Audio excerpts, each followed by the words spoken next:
Good morning, everyone. Today is Tuesday, December 18th, 2018. Just 1 week until Christmas morning. It'll be a very exciting morning for little kids as they wake up to see what Santa has brought them. Isn't that a wonderful time? For us, it's about getting together as family. And sometimes friends as well. Friends that aren't able to make it back home because of job obligations. And it's so good when you can take in friends that otherwise wouldn't have anyone to celebrate with. And so we look forward to next week and the friends and family that we'll celebrate with that Christmas Day. But until then, I want to just focus on, before we get into the Word, of course, I'm going to talk about a couple other things that are on my heart. Carry a heavy heart today. First, we'll keep it light. Last night, Becky had purchased tickets kind of as date night. She wanted to surprise me. A couple weekends ago, we took the boys to the Polar Express at Flick's Brew House and had such a wonderful experience. We hadn't been there before then.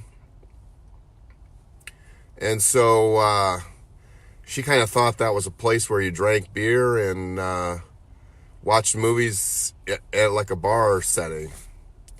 And so we were pleasantly surprised when, we figured, the kids, they're showing a kids movie in the morning. And so we went in a movie theater, and you can order food and drink and pull out a tray, sit in some nice chairs, and watch a movie. Now, unfortunately, we've had to sit in the front in both movies. And the screen is very big when you're sitting right in the first row. You can't say you didn't see it. And so I think in the future it'd be nice if we could sit a few more rows back, but yet it was just such an incredible experience. So we saw Polar Express with the Graham boys a couple weeks ago. And so last night, Flick's Brew House, they were doing I'll probably forget how it was the 12 Days of Flicksmas. I think that was what it was called. And so they were wrapping up that promotion in which they were showing 12 different movies. Or maybe it was just 12 different Christmas movies. May have had repetitive on some of them. But anyway, the idea was that they showed Christmas movies for 12 days. And so last night they were showing It's a Wonderful Life. It's a Wonderful Life is my favorite Christmas movie. It's also probably one of my favorite movies, period. It kind of is right there with Field of Dreams. That's my other movie. I get kind of embarrassed because no matter how many times I've watched both these movies, I cry each time. They set off emotions in me. And so as I'm watching it, and I loved it, I ordered a pizza and it was delicious, and had my popcorn, which I pay for. Of course, I have buttered popcorn, and every time I have buttered popcorn, I pay for it. But some things are so good you have to pay for it sometimes. It's that and ice cream. I usually pay for them later, but you just can't do without them. Buttered popcorn at a movie theater is so delicious. And even though I know it's going to do things on my stomach, I can't stay away from it. And so, I, of course, had to have my buttered popcorn, which I'll pay for today. And so the movie is just so wonderful. And the thing is that you've probably seen it many times. I've seen it so many times I can't even imagine. You get to the point where you've watched the movie so many times that you can pretty much recite the lines. And what I do is I get emotional because I know what's coming. It's not going to surprise me. It's not going to shock me. You would think that my emotions could be in check because I've seen the movie 100 times before. But every time it comes upon certain scenes, I choke up, I cry, and I just can't control it. And so then the thing is I start crying even before the particular line or scene comes up because I know it's coming. And so, of course, I had to do my crying last night. It's just such a wonderful story. A story of a man who doesn't wish that he was dead, but he wished he was never born. And just think about that for a moment. The whole idea, if you were never born, and all the lives you wouldn't have touched if you weren't here. The husband and wife that you wouldn't be with. The children and the grandchildren you wouldn't have. That would not exist. The children and grandchildren would not exist if you weren't here. There are people who you have done great favors for. People that you have brought to the Lord that may not have found him if it weren't for you. Sometimes we can get so down on the things we do wrong that we lose focus of the things we do right. The differences we've made in people's lives. And sure, people could go with the inverse and they could say, well, there was people that I tortured in life that wouldn't have been tortured if I wasn't here. You can always look at things as a glass half full or a glass half empty. I choose to look at things as glass half full because I have so much in my life. Now, there was a lot of days in which I didn't look at it that way. And then that's the mindset. You look at things as glass half empty, you never have enough. You are never satisfied. If you're glass half full, you're grateful for what you have. You're expectant and hoping for more. But no matter what, you're always thankful for what you have. And when you're thankful for what you have, you create the energy to get so much more. When you're not grateful for what you have, you're always wanting for more. And no matter what you get, it's just not enough. And we'll probably cover that in some of the verses today, but I just kind of went off into that little directional. But it's just a matter of just think about. Just take some time and think about if you were not born, how much life would be different for the people around you. You know, I can think about people who are in jobs right now that may not be in the jobs they were in if it wasn't for me here to give the reference that got them the job. The people's lives that you touched, encouraged, and gave them the motivation to move on and to pick up.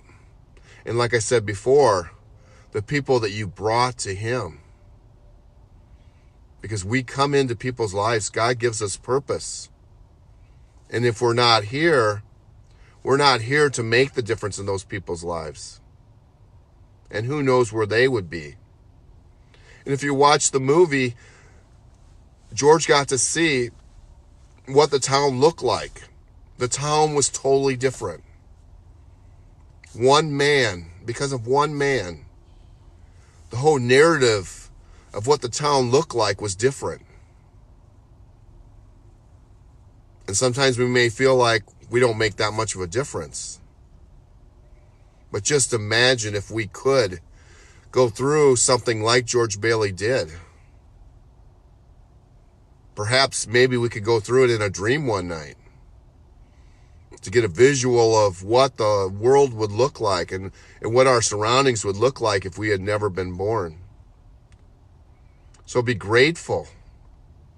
Be thankful. And in the end, George was very thankful and very grateful for those who were in his life and the life he had.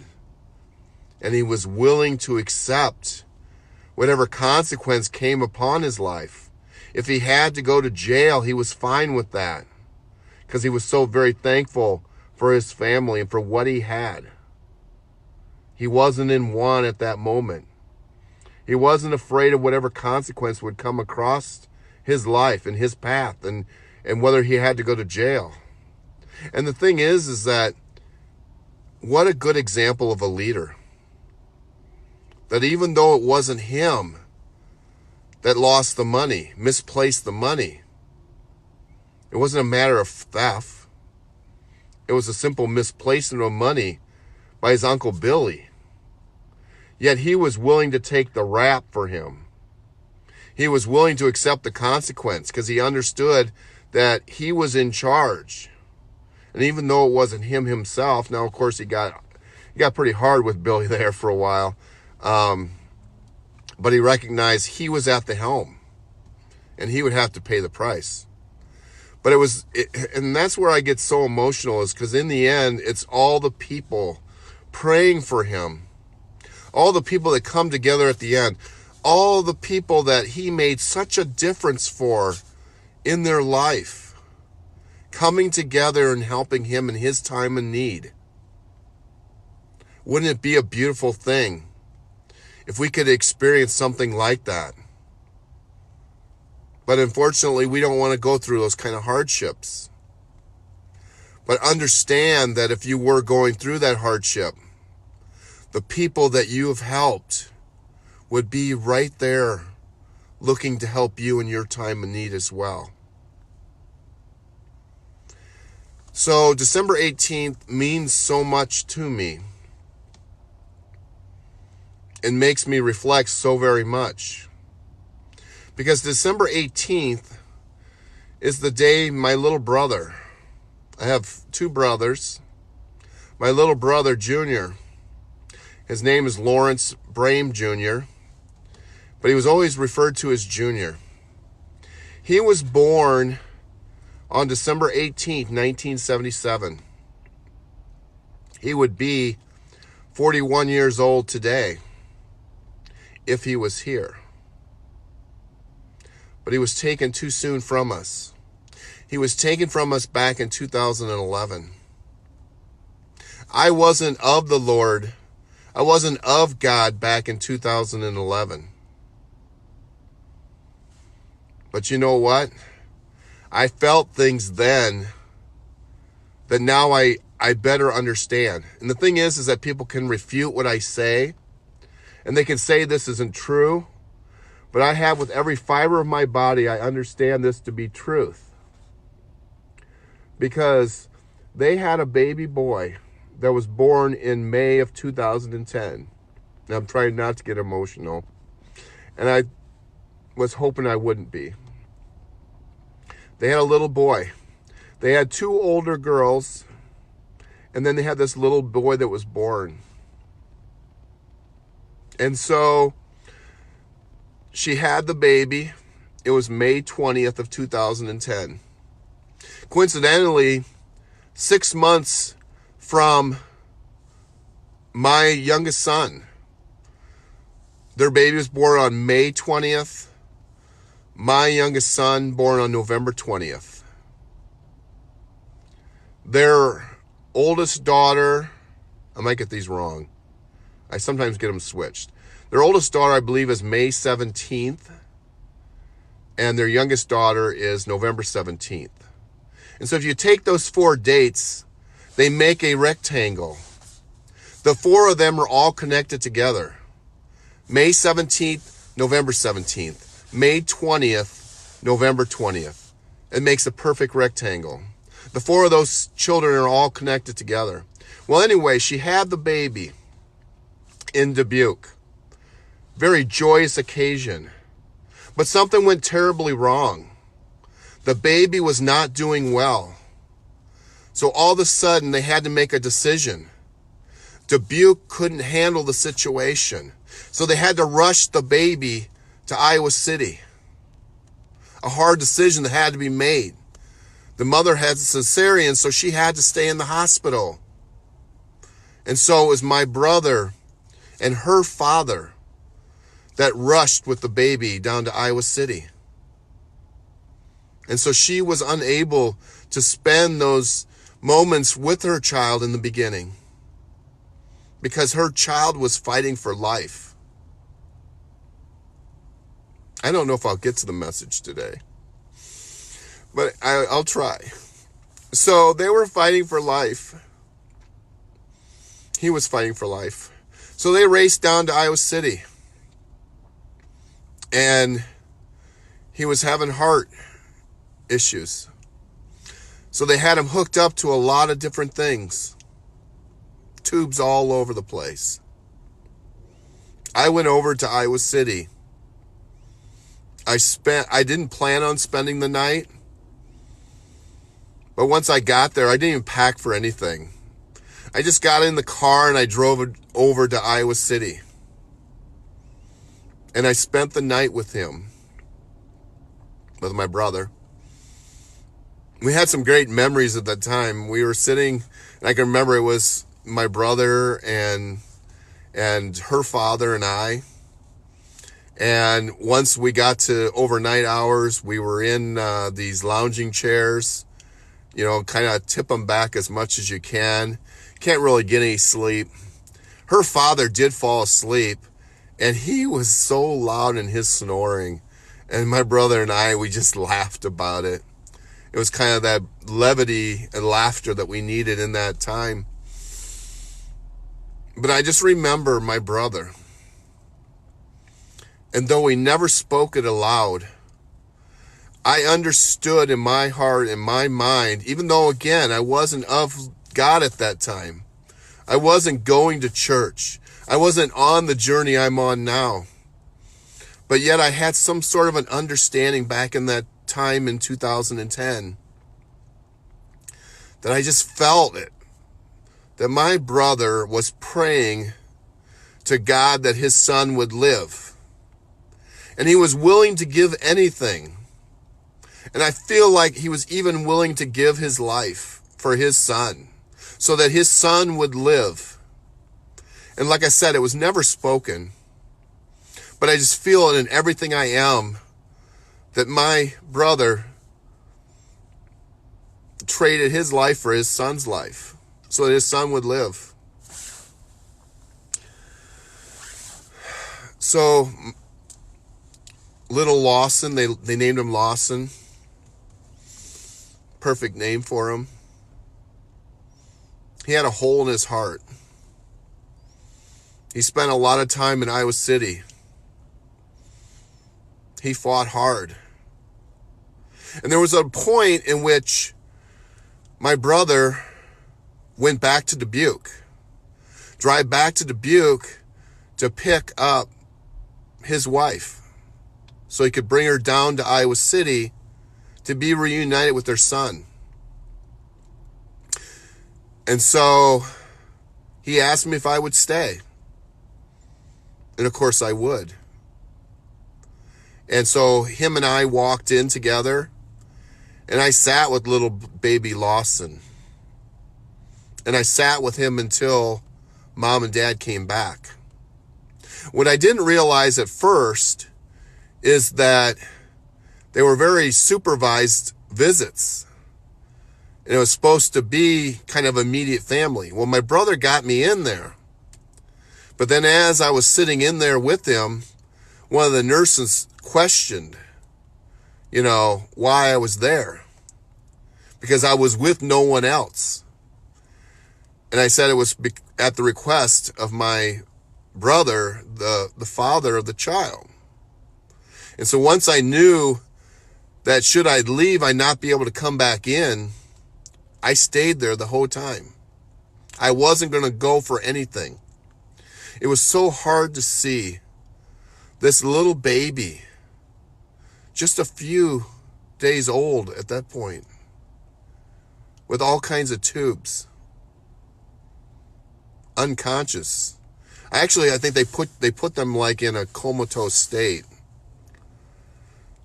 And so I'm not really medical savvy, so all I know is that you can't even visualize all the tubes that are connected to this little boy, this little life. And he's fighting hard. And I would not leave. And so then Dad and Mom came back. And at that point, I wanted them to spend their time with their child. And so I excused myself. And he says, you didn't have to stay in there the whole time. But I wasn't going to leave for nothing. I was going to make sure that little baby was protected. And that someone was there with him. Even though he wouldn't even know that I was there. And like I said, I wasn't a follower of God at that time.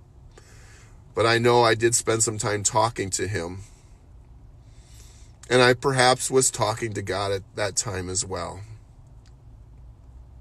Perhaps God thought at that point I would come back to him in full. And though it got so very close, it didn't happen at that point. It took a little bit longer, it took some more time. It took a few more years. Eventually I would find my way there in 2014, but staying back at the story. So then we went to the cafeteria, we had some food together, and I left shortly thereafter. They continued to spend more time there. He had to stay in the hospital for quite a bit of time. He was able to go home eventually. He is still alive today. And do the math, what does that put him at? He was born May 2010. He's now 8 years old. A long time has passed. But then what happened is, in February of 2011, just as everything started to fall into place, a happy family together, a husband and a wife and 3 children. One morning he went to work, just like he did any other day. He would report in at like 5, he would go in at like 5 in the morning. He would report into the district school office so he could get his assignment for the day.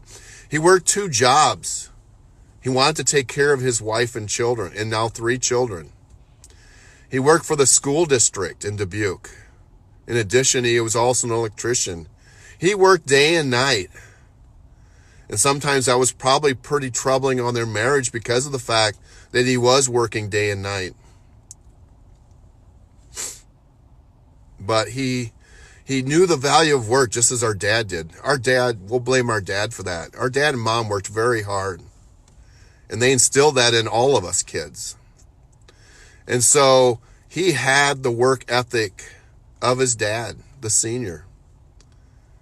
And so he went to work. He reported into work just like he would any other day.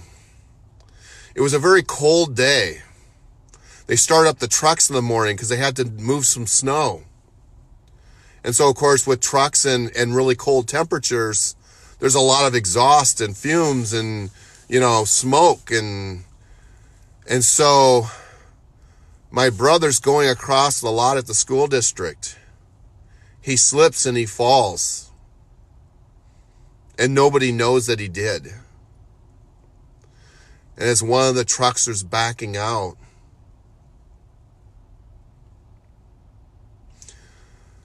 my brother gets run over.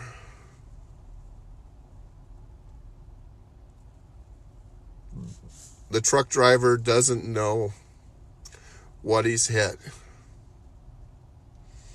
as he's backing out. And so what we don't understand, and I guess you don't really understand unless you're in that situation, he didn't know what he hit. So he went forward. And he hit him again.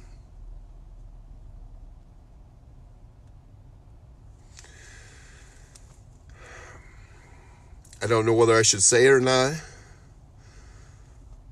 But what he did is he ran over his head.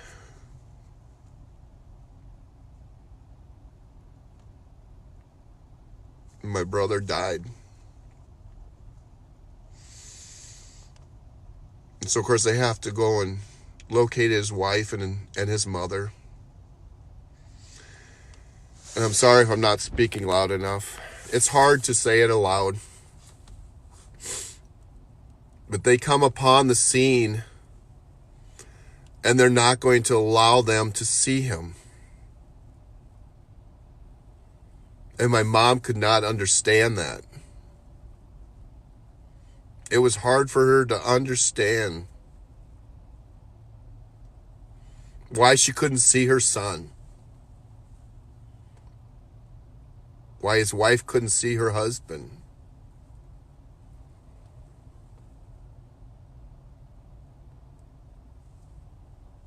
And it was just amazing because they weren't sure whether they would even be able to present him in a way that we could see him in an open ceremony, because typically you'll have the person, on display at the wake. They did an awesome job. They put a winter stocking on his head. And so we were able to pay our final respects. But he was gone. And that's how it can happen for anyone. And I'm sorry, I don't think I'm going to get to the message today. I'll do it tomorrow. I apologize. Because I didn't realize how emotional I would get by this. The thing is that time has passed. But he was gone in an instant. And the hardest thing to ever feel is to not be able to say goodbye to someone you care for and love so very much. He was not only my little brother, but he was like my son, my first son. Because there was a great deal of difference. There was there was 18 years of, maybe I got the math wrong. There was 12 years. A little over 12 years. When my sister and I are 18. There was 12 years. And so I was babysitting during those times. And so a lot of times I was the one that took care of him. And so I would take care of him when mom and dad would go out or go on vacation or whatever they may do. I was the one that took care of him. When other kids in high school went to parties and did other things, I was at home taking care of my brother. I had some anger. It didn't feel good. I didn't get to live like another teenager does. I didn't go to parties. I didn't do those typical things that people did. I didn't go to dances and all that stuff. I stayed home and took care of my brother. And later on, as I would do a walk in his memory, that anger turned into guilt. Because I felt so guilty about the fact that I had any sort of emotions like that. Because I should have been so very thankful for the time I got to spend with him. And there was a thing we would always do. And so when he was little, his crib was next to mom and dad's bed. And so I'd always put him to bed. And he would be restless and he wouldn't want to go to sleep. And so then what I would do previously is he would lay in his bed and I would lay in mom and dad's bed, because if I tried to leave, he would get restless and want to get back out. So what I would do is I would lay in mom and dad's bed and lay next to him and then sneak out when he fell asleep. Well, he got smart, that little bugger. And he got to understand that I was always sneaking out after I put him to sleep. So one night he got very smart for just being a little guy. He put his hand out. And what I had to do is, of course, I held his hand. And then he would fall asleep. And it felt so good that I would fall asleep too. And we would sit there and we would fall asleep hand in hand, holding each other's hand. The day of his wake, I had never done this before. But the last time I saw him before they closed the casket, I held his hand one more time. Just as I had done when he was a child. I thought that was going to be the closure. But little did I know he would get back at me. I don't understand it at all, but I'll tell it in a little bit. So his funeral, or his wake, we started, I don't know, it was like noon or 1 o'clock. And people were there nonstop. Again, just like in It's a Wonderful Life, the people's lives that he touched in the period of time that he lived was so great. And the thing is that we're originally from Dubuque. And so there was people's lives that he touched that didn't even recognize the fact that we were brothers. Because there were people that I knew and I went to school with. They're like, that's your brother? I didn't even know that. Because my brother always went by Junior. And a lot of times I didn't even know what his last name was. For some reason, they didn't put together the fact that we were brothers. That line continued on and on. The line was so long, there were people that were coming in that wanted to pay their respects, but they would come over to the line that we would form with the family, and they would give their best wishes to us because they only have an hour for break, and they can't stand an hour, can't stand so long waiting. And so they weren't even having an opportunity to get up to see him. They just kind of rushed over and saw us before they had to take off and go back to work. The line continued on and on. It went outside the funeral home and was out into the parking lot. They weren't able to even do the little service they had planned. There were so many people. They canceled the service. And this funeral home had only done that twice, and they're like, I forget how many, 20 some years, that they didn't do their little service they usually do when it comes to the later hours. When it comes along 7 o'clock. They couldn't do it because there were so many lines. And we got to 8 and 9 o'clock at night, and the lines are still there. All the lives that he touched in his 33 years. He was such a great man. I can't even imagine there'd be that many people coming to see me. He touched so many lives. He made a difference and touched so many people. But the hardest part was him being gone and not being able to say goodbye. And so I always tell people, I had a best friend, his brother had cancer. And he had to think about driving from Des Moines to Dubuque. And he'd only be able to see him for maybe 15 minutes to a half an hour. I told him, you do it. You don't ever want to live with that regret. Because I know I didn't have that chance. And so even if you have to drive for 3 hours to see your brother for 15 minutes, you go see him.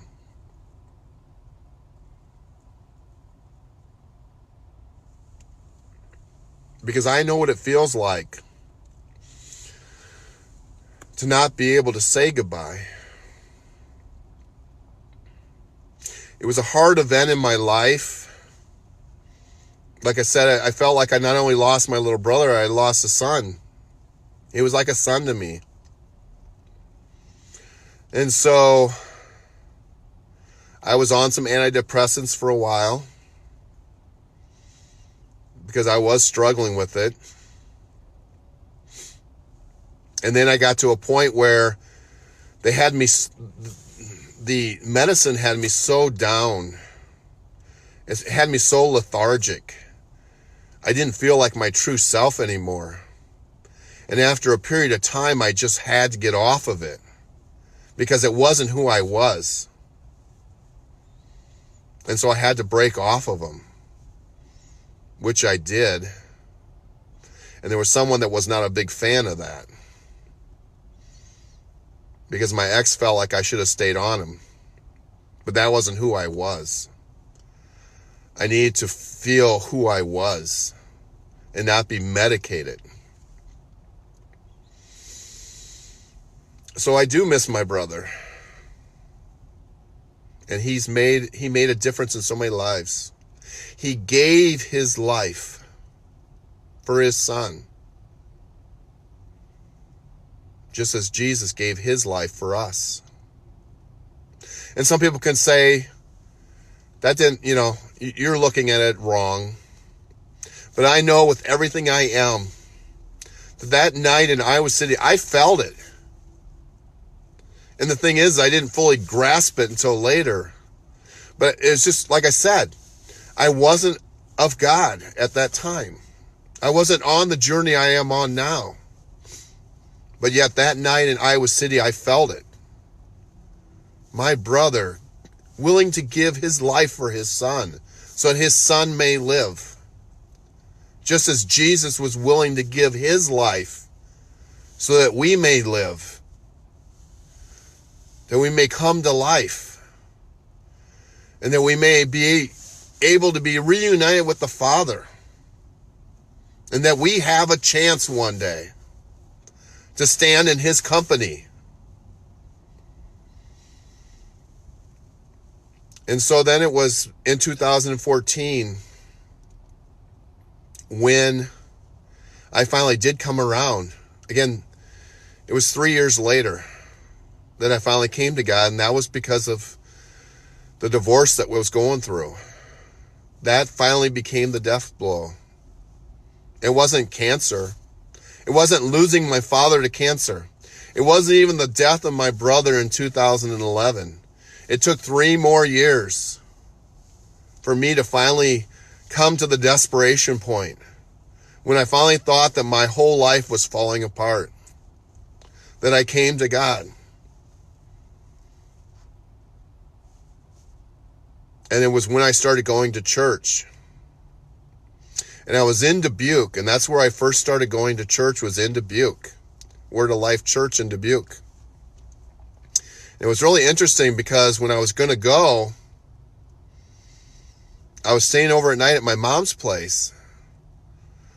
And my mom asked me as I was getting ready to go, she says, "Do you mind if I go with you?" And I said, "That'd be great." So my mom and I went to church together.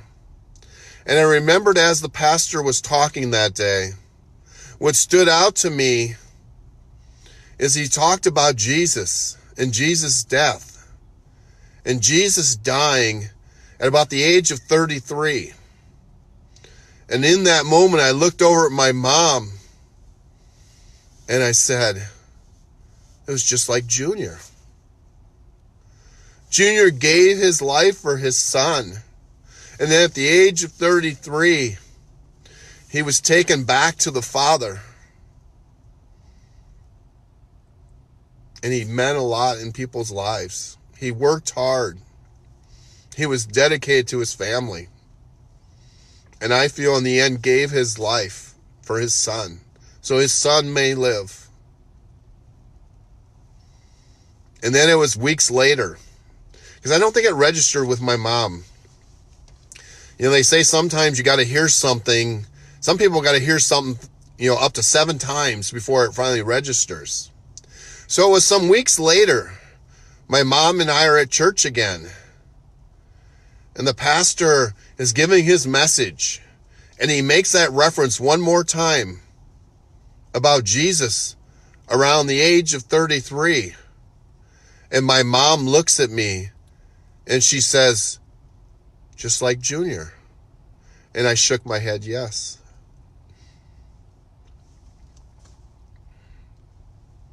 Because again, they knew him by Junior. They didn't know him as Lawrence Brame Jr. They simply knew him as Junior. Just as we know Jesus as Jesus. So, the one night, I was in bed. And I was sleeping. And I was in a dead sleep. I don't even know what I was dreaming about. And the thing was, is that after my brother died, everybody was having these weird experiences, like doorbells were ringing in the middle of the night, and all this other stuff was going on. Light bulbs, he was an electrician, so all of a sudden light bulbs would go out for no reason. People's doorbells were ringing, that were close to him. He was somehow, and I don't know whether I should believe all this or not, but of course, again, I wasn't of God at that time. And I wasn't of God when this experience happened, and I don't really know what to make of it, but it still happened. Is that I'm sleeping. And typically when I sleep on my side, and I have one hand under my pillow, and I sleep with one hand out. And I still do that to this day. And so I'm sleeping, and I don't know, for some reason, I feel like this hand coming under my pillow to grab my hand. And so it was kind of like, I thought it was my wife at the time. I roll over, and she's not there. So there's no one in bed with me. And so then I thought, well, I was caught up in a dream. Maybe I just was, experienced that in the dream. So I rolled back over, and I put my hand under my pillow again, just like I do. And as I'm getting settled back in, I feel that again. It's like the reach of someone reaching underneath my pillow to grab my hand. And it freaked me out. I, of course, turned the lights on. And I'm like looking all around. It's just like looking under the bed and all around and freaking out. It's just like, what is going on? Because I know the first time it was like, maybe I was in a dream. But the second time it was like, this is weird. And of course, it was nothing. And I don't know what to make of it. But it was kind of like, I felt like my brother just trying to get back at me one more time, because he had to one-up me, because I held his hand at the wake, the last time I was able to see him before they closed the casket. And I could be right and I could be wrong, but I just feel like he was trying to reach out to me, and then that was it. And so, yeah, it's a very hard day, but I just feel he's in a better place. And I will see him again one day, just as I will see my father. My father's been gone since 1992. And again, I apologize for not getting to the message today. I did totally intend in getting to the message today, and I do promise that I'll get right back at it tomorrow. But this was a story that I just had to tell. And what was really interesting is that this story made statewide news. And so Becky and I met on October 11, 2014. We met online initially, and then we met behind Hy-Vee Enabling Gardens. And so the thing was that as Becky and I were getting to know each other, the conversation came up on that first day. And she remembered that story because it was on the statewide news. Because it was such a tragic death the day he died. And she felt so very bad for his wife and his children and all those that loved him. And she remembered that making an impression in her heart. Little did she know that so about 3.5 years later, she would end up meeting and eventually marrying one of the brothers of that man. Those kids continue to grow up, and Wendy does such an amazing job. They are doing so very well. She is an amazing and incredible mother. But oh, how I wish that their daddy was here to see them. He would be so very proud of them and how they've grown and the things they'll do in their lifetime. All because he was here. And so we must be thankful for the fact that we were born, that we do have purpose, that we do make a difference in people's lives. And at times we may get discouraged. That's par for the course. There are going to be times when we're down. But we should never feel like George Bailey in a situation that we want to give up. Or even more so, feel like we never should have been born to begin with. Because if we weren't, there wouldn't be some people here, and other people wouldn't be where they are now. And more importantly, there may not be some people on the path of the Lord right now. We are not promised tomorrow. And so we must live every day like it could be the last day, the last moment. We don't know. At any moment, Jesus could come back and rapture his church and take us back. And he wants, and the reason why God waits is because he wants to take everyone back.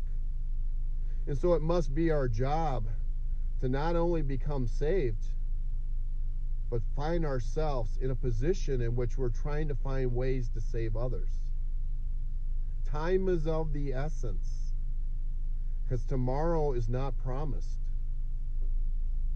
And so we must find ways to continue to share his word. And a great obstacle sometimes can be is we don't feel like we know the verses very well, that we can't say it as polished as we listen to the Sunday messages. It's the heart. You don't have to have all the words right. You know the sacrifice that Jesus made on your behalf. He not only made it on your behalf, but he made it on behalf of everyone that you care for and love, and even people you don't know. He has done it for the believer. He has done it for the unbeliever. The person that knows him and the person that lives for him. He has done it for all of us. And just speak in love. Speak in truth. Say it in your own words. Say it in a way that you feel comfortable. The difference that he has made in your life. And the difference he can make in their life.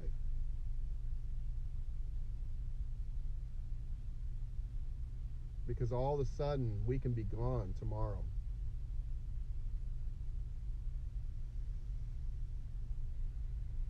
And once we're gone, we can't do what we wanted to do.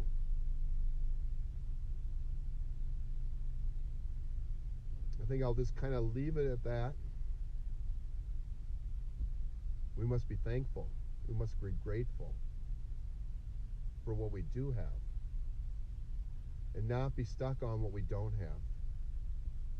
Glass half full, glass half empty. Glass half full outlook prepares you for more. Glass half empty, no matter how much you get, you never have enough.